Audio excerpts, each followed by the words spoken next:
പ്രധാനമായിട്ടും നമുക്കുണ്ടാവുന്ന കൗണ്ടിൻ്റെ ഇഷ്യൂ അതായത് അണുക്കളുടെ കുറവ്, അതല്ലെങ്കിൽ അതിലുണ്ടാവുന്ന ചലന ശക്തിയുടെ കുറവ്, അതുപോലെ തന്നെ മറ്റു കാര്യങ്ങൾ പസൽ, ലിക്വേഷൻ ടൈം, അതിൻ്റെ വിസ്കോസിറ്റി, ഇത്തരം കാര്യങ്ങളുമായിട്ട് ഡിസോർഡർ വരുമ്പോഴാണ് മിക്ക പേഷ്യൻറ്റിലും അല്ലെങ്കിൽ മിക്ക ഇൻഫെർട്ടിലിറ്റി കേസിലും പുരുഷന്മാരെ സംബന്ധിച്ച് ബുദ്ധിമുട്ടുകൾ വരുന്നത്. എൻഡോസ്പേമിയക്ക് മാത്രം മെഡിസിൻ കൊടുത്തുകൊണ്ട് നമുക്ക് ഈ ഒരു കണ്ടീഷൻ മാറിപ്പോകില്ല.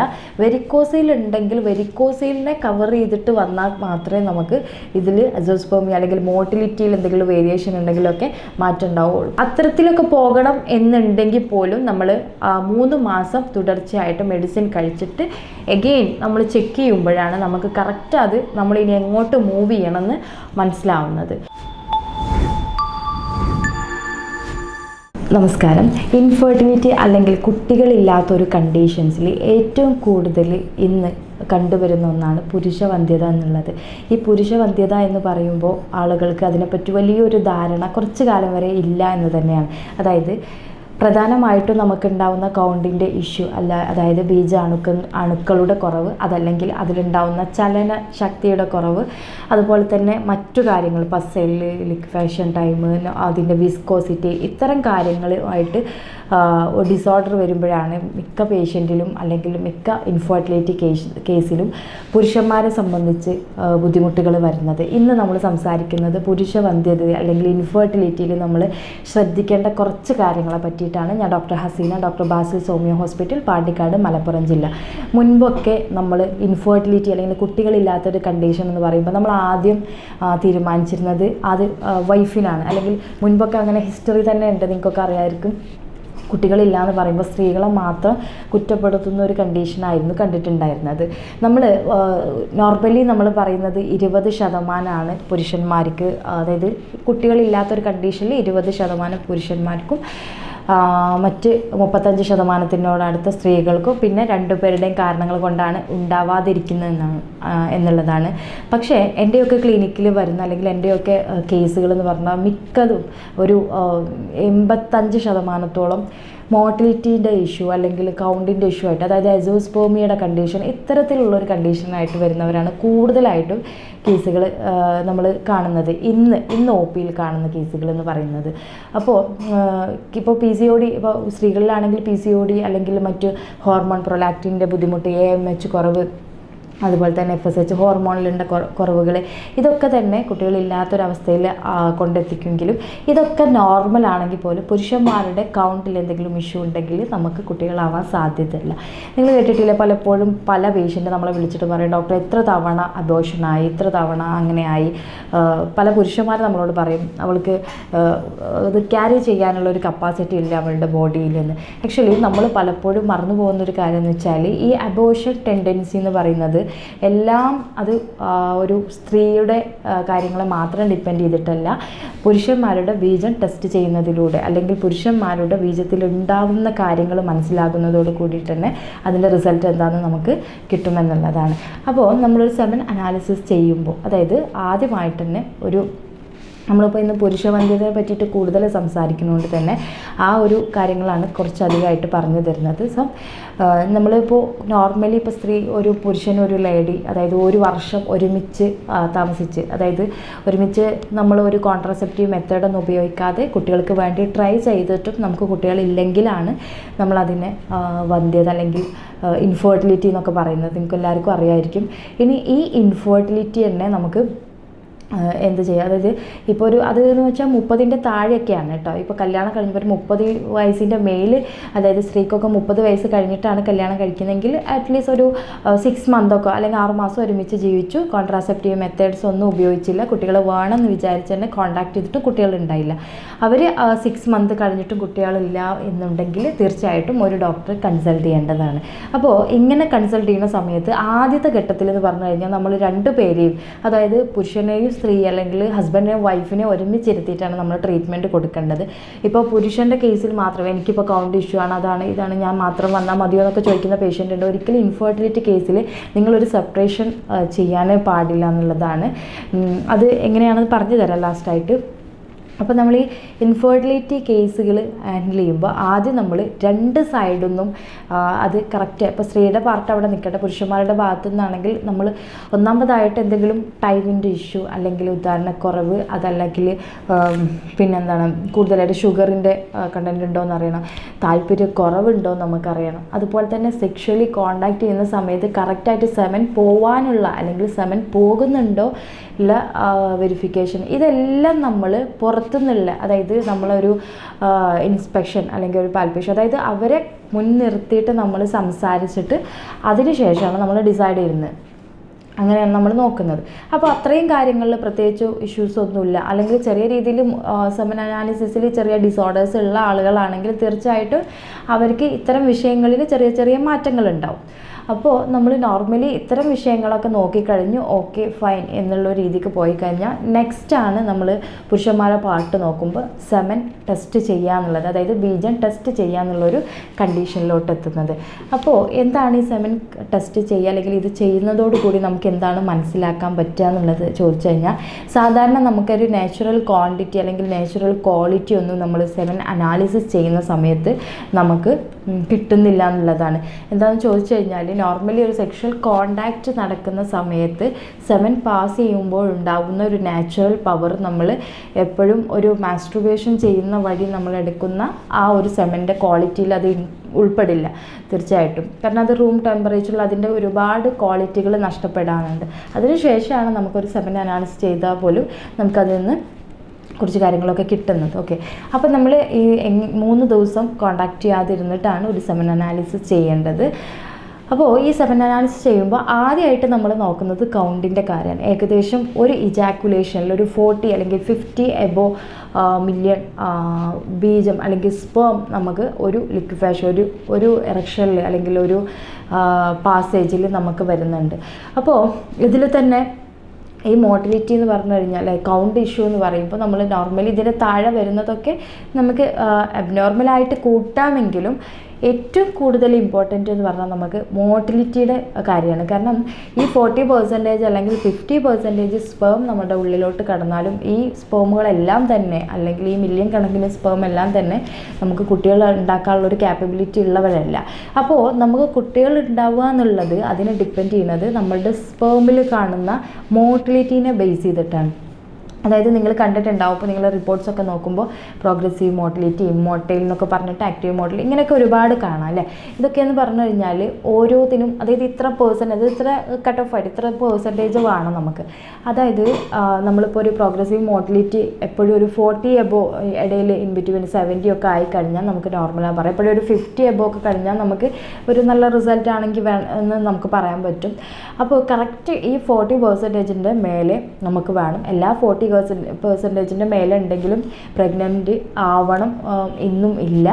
അപ്പോൾ എപ്പോഴും നമ്മളൊരു 50 ഒരു 60 എബോ ഒക്കെ വരികയാണെങ്കിൽ നമുക്ക് വലിയ രീതിയിൽ നല്ല രീതിയിലും ഓക്കെ ആയിട്ടുണ്ടെന്നാണ് മനസ്സിലാക്കേണ്ടത്. സോ നമ്മൾ ചെയ്യേണ്ടതെന്ന് വെച്ചാൽ, ഇപ്പോൾ നമ്മൾ ഇപ്പോൾ കൗണ്ട് എന്ന് വെച്ചാൽ നമുക്ക് കുറച്ച് കുറഞ്ഞു, അല്ലെങ്കിൽ കുറച്ച് അതായത് നോർമലി 40 ഉള്ളിടത്ത് അല്ലെങ്കിൽ 50 ഉള്ളിടത്തൊന്നും ഇപ്പോൾ ഒരു 30 ഒക്കെ ആയിക്കഴിഞ്ഞാലും മോട്ടിലിറ്റി നല്ലതായിട്ടുള്ള സ്പേം ആണെങ്കിൽ തീർച്ചയായിട്ടും നമുക്ക് ഇൻഫെർട്ടിലിറ്റി എന്ന് പറഞ്ഞൊരു കണ്ടീഷൻ ഉണ്ടാവില്ല. അതായത് ഈ മോട്ടിലിറ്റിയാണ്, അതായത് ഈ ചലനശേഷിയുള്ള സ്പേം മാത്രമാണ് നമുക്ക് ഉള്ളിൽ കിടന്നിട്ട് അല്ലെങ്കിൽ അത് അണ്ടവുമായിട്ട് ഓവവുമായിട്ട് ജോയിൻ ചെയ്തിട്ട് നമുക്ക് കുട്ടികൾ ഉണ്ടാവുന്നത്. സോ നമ്മൾ ആ ഒരു രീതിക്ക് തന്നെ നോക്കുകയാണെങ്കിൽ നമ്മൾ ഇത്രയും സ്പേമുകളൊക്കെ കുറേ പോവും, കുറേ മുന്നോട്ട് പോവും, കുറേ അതിൻ്റെ ഇടയിൽ നശിച്ചു പോകും, കുറേ ഡെഡായിട്ട് പോകും, അങ്ങനെ ഒരുപാട് കാര്യങ്ങളുണ്ട്. അപ്പോൾ അതിലേതെങ്കിലും ഒന്ന് മാത്രമാണ് ജോയിൻ ചെയ്തിട്ട് കുട്ടികളുണ്ടാകും. സോ ആ മോട്ടിലിറ്റി നല്ല രീതിക്കാവുക എന്നുള്ളതാണ്.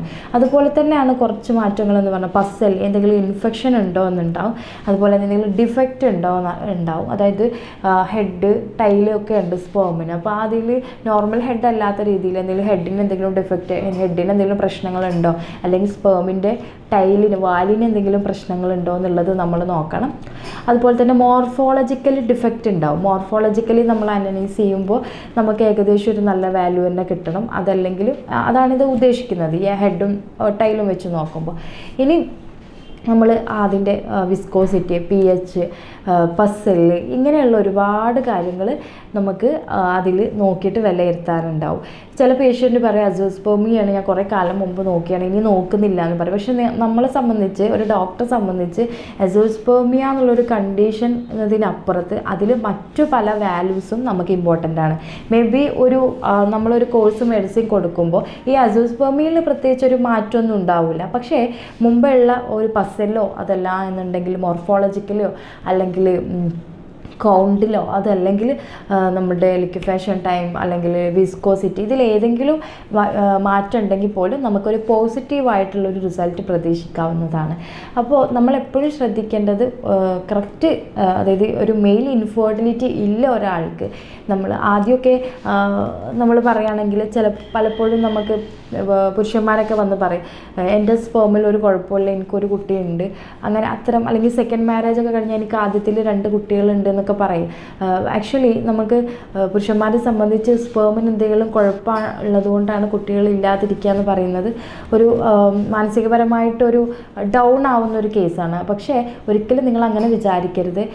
അങ്ങനെ നമ്മൾ വിചാരിച്ചിട്ട് സ്ത്രീയെ മാത്രം, ഒരു കുഴപ്പമില്ലാത്ത സ്ത്രീയെ മാത്രം ഇങ്ങനെ ട്രീറ്റ്മെൻറ്റ് കൊടുത്തിട്ട് അവസാനം ഒരു സ്ത്രീയെ മാത്രം ഒരു ഇതിൽ ചെയ്യാൻ ഒരിക്കലും പാടില്ല. നമ്മൾ ഓൺ ദ സ്പോട്ട് തന്നെ ഹസ്ബൻഡും വൈഫും ഒരേ ടൈംസ് എല്ലാ കാര്യത്തിലും, ടെസ്റ്റിൻ്റെ കാര്യത്തിലാണെങ്കിലും ട്രീറ്റ്മെൻറ്റിൻ്റെ കാര്യത്തിലും ജോയിൻ ചെയ്തിട്ട് ചെയ്യുന്നതാണ് ഏറ്റവും നല്ലത്. അപ്പോൾ നമ്മൾ ആ ടെസ്റ്റ് ചെയ്യുന്ന സമയത്ത് മുമ്പ് പറഞ്ഞതുപോലെ നമ്മളിപ്പോൾ 1-2 കുട്ടികളൊക്കെ ഉണ്ടാവും.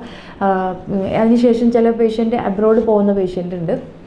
അപ്പോൾ അത്തരത്തിലുള്ള വിഷയങ്ങൾ, അതായത് അബ്രോഡ് പോകാൻ ഉദ്ദേശിക്കുന്നത് അവിടെയുള്ള ജോബുമായിട്ട് ബന്ധപ്പെട്ട് നമ്മളുടെ സ്പേമിൽ മാറ്റം വരുന്നുള്ളതാണ്. അപ്പോൾ അങ്ങനെയുള്ള വിഷയം എന്ത് തന്നെ ആയിക്കോട്ടെ, മുൻപ് കുട്ടികളുള്ളവരായിക്കോട്ടെ അല്ലെങ്കിൽ കുട്ടികൾക്കിടയിൽ ഗ്യാപ്പ് വന്നവർ ആയിക്കോട്ടെ, ഇൻഫെർട്ടിലിറ്റി കേസുകളുമായിട്ട് നിങ്ങൾ വരികയാണെങ്കിൽ തീർച്ചയായിട്ടും നിങ്ങളുടെ സെമൻ ഒന്നുകൂടെ ടെസ്റ്റ് ചെയ്യാന്നുള്ളതാണ്. അതുപോലെ തന്നെ പഴയ 1-2 മാസങ്ങൾക്ക് മുമ്പുള്ള ടെസ്റ്റിൻ്റെ റിപ്പോർട്ട്സിൽ കൂടെ ഒരു ഡോക്ടർ കറക്റ്റായിട്ട് മെഡിസിൻ കൊടുക്കാൻ കഴിയില്ല എന്നുള്ളതാണ്. കാരണം ഇത് പെട്ടെന്ന് തന്നെ വേരിയേഷൻ സംഭവിക്കുന്ന കാര്യമാണ്. അപ്പോൾ പക്ക നിങ്ങൾ കറക്റ്റായിട്ട് അറിയണം എന്നുണ്ടെങ്കിൽ ഒരു ഡോക്ടറെ കൺസൾട്ട് ചെയ്യുന്ന സമയത്ത് തന്നെ നല്ല രീതിയിൽ ഒരു പുതിയ സെമൻ അനാലിസിസ് എടുത്ത് നോക്കുന്നതായിരിക്കും എപ്പോഴും നല്ലത്. അപ്പോൾ ഇത്രയും കാര്യങ്ങളാണ്, അതായത് ഞാൻ പറഞ്ഞ കുറച്ച് കാര്യങ്ങൾ ആണ് ഇമ്പോർട്ടൻ്റ് ആയിട്ട് നമ്മൾ ഈ സെമൻ അനാലിസിസ് ചെയ്യേണ്ടത്. ഇപ്പോൾ അസോസ്പെർമിയൻ്റെ കേസൊക്കെ റെഡി ആവുമോ എന്ന് ചോദിക്കുന്ന പേഷ്യൻ്റ് ഉണ്ട് നമ്മളോട്. അസോസ്പെർമിയ എന്ന് പറയുമ്പോൾ തന്നെ 2 തരത്തിലുണ്ട് അസോസ്പെർമിയ. നമുക്ക് നോർമലി ഇപ്പോൾ പ്രൊഡക്ഷനൊക്കെ ഉണ്ട്, പക്ഷേ അത് പാസ് ചെയ്യാനുള്ള അത്തരത്തിലുള്ള കാര്യങ്ങളൊക്കെ, അതായത് നോർമൽ ഒരു അസോസ്പെർമിയ ഉണ്ടാകാം. അബ്നോർമൽ, അതായത് നമുക്ക് നാച്ചുറലായിട്ട് ഒരു റിസൾട്ട് കൊണ്ടുവരാൻ പറ്റാത്ത അല്ലെങ്കിൽ മറ്റു കണ്ടീഷനെ ഡിപ്പെൻഡ് ചെയ്യേണ്ട, ഒരു IVF-നൊക്കെ ഡിപ്പെൻഡ് ചെയ്യേണ്ട അതും ഉണ്ടായിരിക്കും. ഒരു ഡോണറായിട്ടൊരു സ്പേം വരേണ്ട ഒരു കണ്ടീഷനും ഉണ്ടായിരിക്കാം. പക്ഷേ നോർമലി ഒരു 90% അസോസ്പെർമിയ എന്ന് പറയുന്നത് നമുക്ക് മെഡിസിനിലൂടെ മാറ്റിയെടുക്കാൻ പറ്റുന്നത് തന്നെ ഉള്ളൂ. ബാക്കിയുള്ളൊരു 10% എന്ന് പറഞ്ഞു കഴിഞ്ഞാൽ എന്തെങ്കിലും ഹോർമോൺ ഡിഫക്റ്റ് വന്നതുകൊണ്ട്, ഹൈപ്പോഗോണാഡിസം അത്തരത്തിലല്ലെങ്കിൽ ടെസ്റ്റിസ് അട്രോഫി, അതല്ലെങ്കിൽ ഇത് ട്യൂബ് പാസ് ചെയ്യാനുള്ള പ്രൊഡക്ഷൻ അവിടെ നടക്കുന്നുണ്ടാവും, പക്ഷേ ജന്മനാ നമുക്ക് കഞ്ചനിറ്റലായിട്ട് നമുക്കിത് പാസ് ചെയ്യാനുള്ള ട്യൂബ് ഉണ്ടാവില്ല. അത്രയുള്ള ആളുകൾക്ക് നമ്മൾ ടെസ്റ്റ് ചെയ്യുമ്പോൾ അസോസ്പെർമിയ തന്നെയാണ് കിട്ടുക. സോ അത്തരം കണ്ടീഷൻസിൽ മേ ബി ഒരു 10% നമ്മൾ ചിലപ്പോൾ നമ്മൾ മെഡിസിൻ കൊടുത്തു കഴിഞ്ഞാൽ നമുക്ക് കൃത്യമായിട്ടുള്ളൊരു ഇത് വരാനുള്ള ചാൻസ് കുറവാണ്. അതല്ലാത്ത അസോസ്പെർമിയയിലൊക്കെ നമുക്കൊരു പരിധിവരെ റിസൾട്ട് ഉണ്ടാക്കാൻ പറ്റുന്നതാണ്. ക്ഷമയോടെ മെഡിസിൻ എടുക്കുകയാണെങ്കിൽ തീർച്ചയായിട്ടും കഴിയും. നമ്മൾ ഇനി പുരുഷ വന്ധ്യതയിൽ കുറച്ച് ശ്രദ്ധിക്കേണ്ട കാര്യങ്ങൾ ചോദിച്ചു കഴിഞ്ഞാൽ, നിങ്ങൾക്ക് അസോസ്പെർമിയ ആവട്ടെ അല്ലെങ്കിൽ മോട്ടിലിറ്റിയിൽ ബുദ്ധിമുട്ടാവട്ടെ അല്ലെങ്കിൽ നിങ്ങളുടെ വിസ്കോസിറ്റി അതാവട്ടെ മോർഫോളജിക്കൽ ഡിഫക്റ്റ് ആവട്ടെ, എന്ത് തന്നെ നിങ്ങൾക്ക് സെമൻ അനാലിസിസ് അല്ലെങ്കിൽ ഒരു ബീജം ടെസ്റ്റ് ചെയ്യുമ്പോൾ നിങ്ങൾക്കൊരു അബ്നോർമാലിറ്റി ഫീൽ ചെയ്തു എന്ന് നിങ്ങൾ വൺസ് നിങ്ങൾക്ക് കണ്ടു കഴിഞ്ഞാൽ നിങ്ങൾ ചെയ്യേണ്ട കുറച്ച് കാര്യം എന്ന് വെച്ചാൽ മാക്സിമം നിങ്ങളുടെ ബോഡി ഹീറ്റ് ആക്കാതിരിക്കുക. ഓൾറെഡി ഈ പേഷ്യൻ്റ് എല്ലാം തന്നെ വന്ന് പറയും, അല്ലെങ്കിൽ നമ്മളുടെ ആ ഒരു ബോഡിയുടെ സ്വഭാവം എന്ന് പറഞ്ഞാൽ എപ്പോഴും നല്ല ഹീറ്റായിരിക്കും. അല്ലെങ്കിൽ ചില പേഷ്യൻ്റ് പറയും നന്നായിട്ട് വിയർത്ത് പോവുകയാണ്, അങ്ങനെ എപ്പോഴും ഒരു ഹീറ്റ് ഉണ്ടാവും അവർക്ക്. അപ്പോൾ ആർട്ടിഫിഷ്യൽ അല്ലെങ്കിൽ പുറത്തുനിന്ന് ഒരു ഹീറ്റും കൂടി വന്നു കഴിഞ്ഞാൽ ഇപ്പോൾ ഉള്ള സെമൻ പോലും നമുക്ക് നശിച്ചു പോകും. അത്തരം കേസുകളിൽ ചിലപ്പോൾ മരുന്ന് കഴിച്ചാൽ നമ്മൾ വിചാരിക്കുന്ന ഒരു റിസൾട്ട് അവിടെ ഉണ്ടാവണമെന്നില്ല. അപ്പോൾ നിങ്ങൾ ശ്രദ്ധിക്കേണ്ട കാര്യം എന്ന് വെച്ചാൽ കറക്റ്റായിട്ട് തന്നെ നിങ്ങൾ നിങ്ങളുടെ ബോഡി ഹീറ്റ് ആക്കാതിരിക്കുക എന്നുള്ളതാണ്. കറക്റ്റ് നിങ്ങൾ ബോഡി ഹീറ്റ് ആക്കാതിരിക്കുക. അത് ഹീറ്റുള്ള ജോലിയാണെങ്കിൽ നിങ്ങൾ മാക്സിമം ഒഴിവാക്കുക അതിൽ നിന്ന്.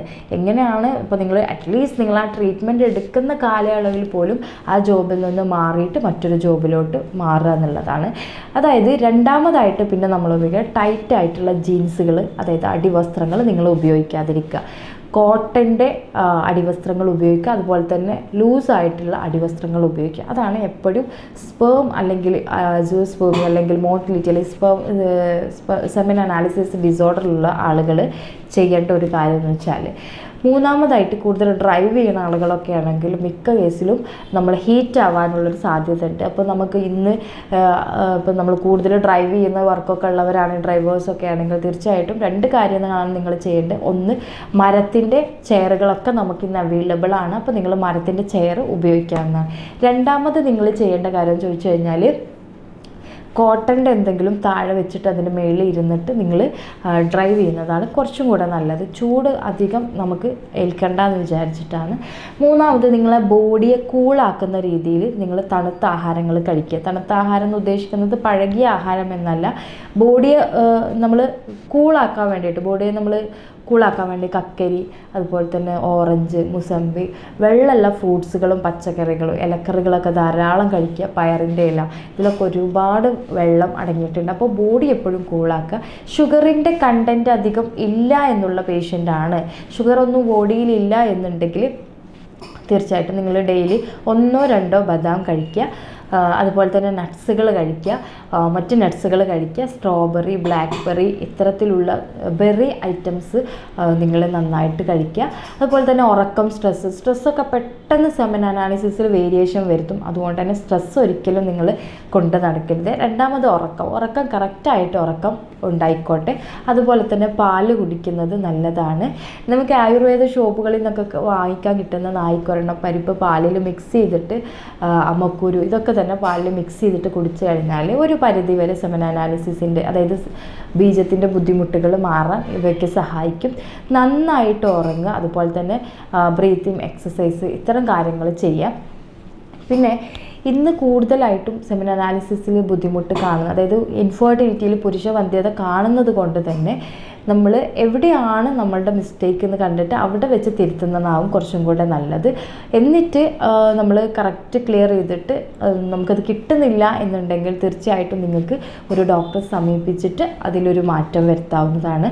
പിന്നെ നമ്മൾ കൂടുതലായിട്ട് ആഡ് ചെയ്യേണ്ടത് വെച്ചാൽ ഷുഗർ പേഷ്യൻറ്റിൽ, ഷുഗർ കൺട്രോൾ അല്ലാത്ത പേഷ്യൻസിലാണെങ്കിലും നിങ്ങൾക്കറിയാമല്ലോ, ഷുഗർ വന്നു കഴിഞ്ഞാൽ അത് നമ്മളെ ബാധിക്കുന്നതും നമ്മുടെ ഞരമ്പ് രീതിയിലാണ്. അതായത് നമുക്കിപ്പോൾ കണ്ണിന് ബുദ്ധിമുട്ട് വരും, കാലിലോട്ട് ബുദ്ധിമുട്ട്, അതായത് നമ്മുടെ എല്ലാ ഞരമ്പുകളും വീക്കാവുന്ന രീതിയിലാണ്. അപ്പോൾ അത്തരം കണ്ടീഷൻ ഉണ്ടെങ്കിൽ നമ്മൾ എന്തായാലും ഷുഗർ കുറയ്ക്കുക. അതുപോലെ തന്നെ വെരിക്കോസ് വെയിൻ നിങ്ങൾ കേട്ടിട്ടുണ്ടാവും. അതുപോലെ തന്നെ സ്ക്രോട്ടത്തിൽ വെയിൻസ് ഉണ്ട്, അവിടെ തടിച്ച് വീർത്ത് വെരിക്കോസീൽ ഉണ്ടാവും. അങ്ങനെയുള്ളൊരു കണ്ടീഷനിൽ നമ്മൾക്ക് സെമൻ അനാലിസിസിൽ വേരിയേഷൻ സംഭവിക്കും. മൂന്നാമതായിട്ട് നമുക്ക് ഹൈഡ്രോസിൽ, നമ്മൾ വെള്ളം കൂടുതലുണ്ടാവും. അപ്പോൾ അത്തരം കേസുകളൊക്കെ നമ്മൾ എന്താണെന്ന് കണ്ടെത്തിയിട്ട് ട്രീറ്റ്മെൻറ്റ് എടുക്കുന്നതാണ് കുറച്ചും കൂടെ നല്ലത്. അപ്പോഴേ അതിൽ റിസൾട്ട് ഉണ്ടാവുള്ളൂ. വെറുതെ അസോസ്പെർമിയ വന്ന കേസിൽ അസോസ്പെർമിയക്ക് മാത്രം മെഡിസിൻ കൊടുത്തുകൊണ്ട് നമുക്ക് ഈ ഒരു കണ്ടീഷൻ മാറിപ്പോവില്ല. വെരിക്കോസിൽ ഉണ്ടെങ്കിൽ വെരിക്കോസിലിനെ കവർ ചെയ്തിട്ട് വന്നാൽ മാത്രമേ നമുക്ക് ഇതിൽ അസോസ്പെർമിയ അല്ലെങ്കിൽ മോട്ടിലിറ്റിയിൽ എന്തെങ്കിലും വേരിയേഷൻ ഉണ്ടെങ്കിലൊക്കെ ഉണ്ടാവുള്ളൂ. പിന്നെ ഒരുപാട് ആളുകൾ ചോദിക്കലുണ്ട്, അസോസ്പെർമിയ വെരിക്കോസിലുള്ള കേസിൽ നമ്മൾ നോർമലി ഇതൊക്കെ സർജറി കഴിഞ്ഞിട്ട് ഒഴിവാക്കിയതാണ് ഡോക്ടർ, വീണ്ടും ഇതാവുന്നില്ല അല്ലെങ്കിൽ ഇത് പഴയ പോലെ തന്നെയാണ് എന്നുള്ളത് പറയാറുണ്ട്. ആക്ച്വലി നമ്മൾ ഒരു സർജറി കഴിഞ്ഞാലും അത് നാച്ചുറലായിട്ട് അതായത് അതിങ്ങനെ പഴയ പോലെ അല്ലെങ്കിൽ നമ്മളുടെ നോർമലി നടക്കുന്ന പോലെ പോകണമെന്നുണ്ടെങ്കിൽ കുറച്ച് സമയം എന്തായാലും പിടിക്കും. അപ്പോൾ ആ ഒരു സമയം സർജറി ചെയ്തു എന്ന് വിചാരിച്ചിട്ട് അപ്പോൾ തന്നെ നമുക്ക് കറക്റ്റ് സെമൻ അനാലിസിസ് നോർമൽ ആവണം, അല്ലെങ്കിൽ ബീജം ടെസ്റ്റ് ചെയ്യുമ്പോൾ അല്ലെങ്കിൽ നമ്മളുടെ ബീജം കറക്റ്റ് നോർമൽ ആവണം എന്നില്ല. അപ്പോൾ ഇത്രയും കാര്യങ്ങളാണ് ഉണ്ടാവും. അതുപോലെ തന്നെ നമുക്ക് ഹോർമോണൽ ഇംബാലൻസ്, ഹൈപ്പോഗോണാഡിസം, അത്തരം കേസുകൾ, അട്രോഫി വരിക, അത്തരം കേസുകളിലൊക്കെ നമുക്കൊരു 50-50% ആണ്. എങ്കിൽ പോലും നമുക്ക് പറ്റുന്ന കേസുകളുണ്ട്, പറ്റാത്ത കേസുകളുണ്ട്. അപ്പോൾ നാച്ചുറലി ഒരു 90% അസോസ്പെർമിയ നമുക്ക് മാറ്റിയെടുക്കാൻ പറ്റുന്നതേ ഉള്ളൂ. പിന്നെ നമ്മൾ കൃത്യമായിട്ട് പറയുന്ന രീതികളിലൊക്കെ ഫോളോ ചെയ്യുകയാണെങ്കിൽ തീർച്ചയായിട്ടും റിസൾട്ട് ഉണ്ടാവും.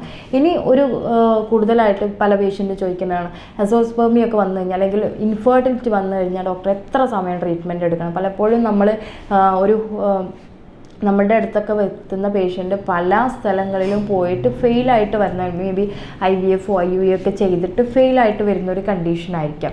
അപ്പോൾ അത്തരത്തിലുള്ള കേസുകളിൽ നമ്മൾ പറയാറുള്ളത്, നിങ്ങൾ മെഡിസിൻ കഴിക്കുന്നത് നമ്മൾ നല്ല രീതിയിൽ ക്ഷമയോടെ കഴിക്കുകയാണെങ്കിൽ അതൊരു മാറ്റമുണ്ട്. നമ്മൾ ഒരിക്കലും ചെറിയ രീതിയിലൊരു അസുഖം പോലെ നമുക്കിതിനെ മാറ്റിയെടുക്കാൻ പറ്റില്ല. അതുകൊണ്ട് തന്നെ ഒരു ഇൻഫെർട്ടിലിറ്റി സക്സസ് ആവുക എന്നുള്ളത് ഒരു സ്ത്രീയുടെയും പുരുഷന്മാരുടെയും ജോയിൻ ചെയ്തിട്ടുള്ളൊരു റിസൾട്ടാണ്. സോ എന്തെങ്കിലും ചെറിയ വേരിയേഷൻ ഇപ്പോൾ ഇവിടെ കറക്റ്റ് ചെയ്താലും അവിടെ എന്തെങ്കിലും വേരിയേഷൻ ഉണ്ടെങ്കിൽ നമുക്കതിലുള്ള റിസൾട്ട് നെഗറ്റീവ് ആയിരിക്കും.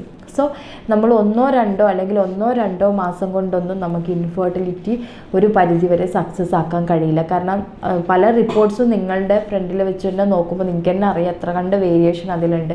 അതൊക്കെ നമ്മളൊരു മെഡിസിനിലൂടെ മാറ്റിയെടുക്കണം എന്നുണ്ടെങ്കിൽ തീർച്ചയായിട്ടും അതിന് അതിൻ്റേതായിട്ടുള്ളൊരു ടൈം പിടിക്കുമെന്നുള്ളതാണ് കേട്ടോ. ഇനി ഹോമിയോപ്പതിയിൽ നമുക്ക് അസോസ്പെർമിയ അല്ലെങ്കിൽ സ്പേം ആയിട്ട് ബന്ധപ്പെട്ട് കിടക്കുന്ന പല കാര്യങ്ങൾക്കും ഒരുപാട് മെഡിസിൻസ് അവൈലബിൾ ആണ്. പലപ്പോഴും നമ്മളോട് ആദ്യം പേഷ്യൻ്റ് ചോദിക്കുന്ന ക്വസ്റ്റ്യൻ വെച്ചാൽ, ഡോക്ടർ ഒരുപാട് മെഡിസിൻ കഴിച്ചു, അതായത് അസോസ്പെർമിയൊക്കെ ആണെങ്കിലും മോട്ടിലിറ്റി ഇഷ്യൂ ആണെങ്കിലും മറ്റെല്ലാ ഡിസോർഡറിനും ഒരുപാട് മെഡിസിൻ പല സിസ്റ്റത്തിൽ പോയിട്ട് കഴിച്ചു. നമുക്ക് ഈ ഹോമിയോപ്പതിയിൽ നമ്മളത് മരുന്ന് കഴിച്ചാൽ മാറുമോ എന്ന് ചോദിക്കാറുണ്ട്. ഒരു 90-95% ഞാൻ മുൻപ് തന്നെ അതിൻ്റെ കാര്യങ്ങൾ പറഞ്ഞു, അതുകൊണ്ട് തന്നെ കൂടുതൽ ഇവിടെ എക്സ്പ്ലെയിൻ ചെയ്യുന്നില്ല. 90-95% അസോസ്പെർമിയ അല്ലെങ്കിൽ മോട്ടിലിറ്റി എല്ലാം തന്നെ നമുക്ക് കറക്റ്റ് ചെയ്യാൻ പറ്റുന്നതേ ഉള്ളൂ. കറക്റ്റ് ചെയ്യാൻ പറ്റാത്ത കേസുകൾ ഞാൻ കുറച്ച് പറഞ്ഞു. പക്ഷേ അത് ഓരോ പേഷ്യൻറ്റിന് ഓരോ പോലെ ആയിരിക്കും. ഇപ്പോൾ ഹോമിയോപ്പതിയിലാണെങ്കിൽ ഒരു പേഷ്യൻറ്റിനെ നമ്മൾ ഫിസിക്കലി മെൻ്റലി ഒക്കെ നമ്മൾ നോക്കിയിട്ട് അവരുടെ ക്യാരക്ടറിനെ അത് മെൻ്റലി ഫിസിക്കലി ഒക്കെ നമ്മൾ കാൽക്കുലേറ്റ് ചെയ്തിട്ട് അതിൻ്റെ ബേസിലാണ് നമ്മൾ മെഡിസിൻ കൊടുക്കുന്നത്. അതുപോലെ തന്നെ നമ്മൾ ജർമ്മൻ മെഡിസിൻസുകൾ ഉപയോഗിക്കുന്നതും പിന്നെ സോഫ്റ്റ്വെയർ ഉപയോഗിച്ച് കാൽക്കുലേഷൻ അല്ലെങ്കിൽ അപഗ്രഥിച്ച് മെഡിസിൻ കൊടുക്കുന്നതുകൊണ്ട് തന്നെ നമുക്കതിൽ നിന്ന് നല്ലൊരു റിസൾട്ട് കിട്ടാറുണ്ട് എന്നുള്ളതാണ്.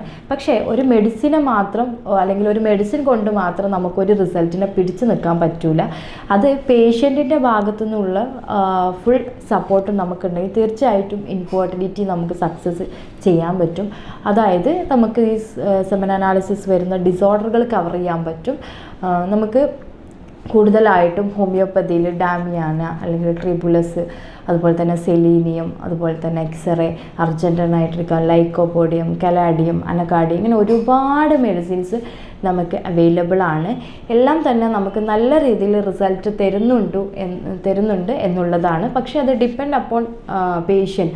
ഒരു പേഷ്യൻറ്റിൻ്റെ ശാരീരികപരമായിട്ടും മാനസികപരമായിട്ടുള്ള കാര്യങ്ങളെ അനുസരിച്ചായിരിക്കും അതിലെ വേരിയേഷൻ എന്ന് പറയുന്നത്. ഇപ്പോൾ നമുക്ക് നല്ല ബോഡി ഹീറ്റുള്ള ഒരാൾക്കാണെങ്കിൽ നമുക്ക് മരുന്ന് കഴിക്കുമ്പോൾ കുറച്ച് കാലതാമസം പിടിക്കും. അതുപോലെ തന്നെ നമ്മൾ കുറച്ചും കൂടെ സ്ട്രെസ്സുള്ള ജോബ് അല്ലെങ്കിൽ ഡ്രൈവർ ജോബ് അവർക്ക് കുറച്ചും കൂടെ ടൈം പിടിക്കും. അപ്പോൾ അല്ലാത്ത നോർമലി ഉള്ള മാനുവൽ വർക്ക് ചെയ്യുന്ന ആളുകൾക്കാണെങ്കിൽ കുറച്ച് സമയം വേണ്ടി വരും. അത് ഓരോ പേഷ്യൻറ്റിനെ നമ്മൾ നോക്കിയിട്ടാണ് നമ്മൾ മെഡിസിൻ കൊടുക്കുന്നത്. ഹോമിയോപ്പതിയിൽ നമ്മൾ ചെക്ക് ചെയ്യുന്നില്ല, ചുമ്മാ മരുന്ന് കഴിക്കുക എന്നുള്ളൊരു ടെൻഡൻസി വിട്ടിട്ട് നമ്മൾ ഓരോ മെഡിസിൻ കൊടുക്കുമ്പോൾ ഓരോ 3 months വൺസ് നമ്മൾ ചെക്ക് ചെയ്തിട്ടാണ് മെഡിസിൻ കൊടുക്കുക. ഇപ്പോൾ നമ്മൾ ആദ്യം പറഞ്ഞു, ഞാൻ ചെക്ക് ചെയ്തിട്ട് കറക്റ്റ് ചെയ്തിട്ടാണ് ഒരു ട്രീറ്റ്മെൻറ്റ് നമുക്ക് സ്റ്റാർട്ട് ചെയ്താൽ അതിൻ്റെ കറക്റ്റ് ഫോളോ അപ്പ് എടുക്കാനൊക്കെ നമുക്ക് മനസ്സിലാവുമെന്നുള്ളൂ. അതുപോലെ തന്നെ നമ്മൾ സ്റ്റാർട്ടിങ് സ്റ്റേജിൽ നമ്മൾ അതിൻ്റെ റിസൾട്ട് എടുത്തതിന് ശേഷം ഒരു 3 months മെഡിസിൻ കൊടുക്കും. എന്നിട്ട് അഗെയിൻ ചെക്ക് ചെയ്യും. 3 months നമുക്ക് ഏകദേശം ഓൾമോസ്റ്റ് ആസ് എ ഡോക്ടർ എന്നുള്ള നിലയ്ക്ക് നമുക്ക് മനസ്സിലാവും ഇനി ഇത് എന്താണ് അവസ്ഥ, പുതിയതായിട്ട് എന്തെങ്കിലും അത് നോക്കണം. ഇപ്പോൾ വെരിക്കോസിൻ്റെ ബുദ്ധിമുട്ട് ഡൗട്ടുള്ളവരാണെങ്കിൽ നമുക്കൊരു HCG അല്ലെങ്കിൽ ഒരു USG ചെയ്ത് നോക്കാം. സ്കോട്ടത്തിന് എന്തെങ്കിലും ബുദ്ധിമുട്ടുണ്ടോ അല്ലെങ്കിൽ മറ്റു കാര്യങ്ങളുണ്ടോ എന്ന് നോക്കാം. അത്തരത്തിലൊക്കെ പോകണം എന്നുണ്ടെങ്കിൽ പോലും നമ്മൾ 3 മാസം തുടർച്ചയായിട്ട് മെഡിസിൻ കഴിച്ചിട്ട് എഗെയിൻ നമ്മൾ ചെക്ക് ചെയ്യുമ്പോഴാണ് നമുക്ക് കറക്റ്റ് അത് നമ്മളിനി എങ്ങോട്ട് മൂവ് ചെയ്യണമെന്ന് മനസ്സിലാവുന്നത്. അപ്പോൾ കറക്റ്റ് നമ്മൾ മെഡിസിൻ എടുക്കുക എടുക്കുകയാണെങ്കിൽ, ഹോമിയോപ്പതിക്കലി നമ്മൾ കറക്റ്റ് മെഡിസിൻ എടുക്കുകയാണെങ്കിൽ നമ്മൾ ഫർദറായിട്ട് എങ്ങോട്ട് മൂവ് ചെയ്യണം, അതായത് മേ ബി അത് സെമൻ അനാലിസിസ് ചെയ്യാം, അതല്ലെങ്കിൽ USG ചെയ്യേണ്ടി വരും, അങ്ങനെ നമ്മൾ എന്തൊക്കെ ചെയ്യണം, ആ ഒരു പോർഷനിൽ നമ്മൾ എന്തൊക്കെ ചെയ്യണം എന്നുള്ളൊരു കണ്ടീഷനിലോട്ട് നമ്മൾ മൂവ് ചെയ്ത് കഴിഞ്ഞാൽ നമുക്കത് കറക്റ്റ് റിസൾട്ട് കൊണ്ടുവരാൻ പറ്റുമെന്നുള്ളതാണ്. ആരോഗ്യപരമായിട്ടുള്ള നിങ്ങളുടെ സംശയങ്ങൾ താഴെയുള്ള വാട്സപ്പ് നമ്പറിൽ കോൺടാക്ട് ചെയ്യാം. ഞാൻ doctor Haseena, doctor Basil homeo hospital, Pandikkad, Malappuram ജില്ല.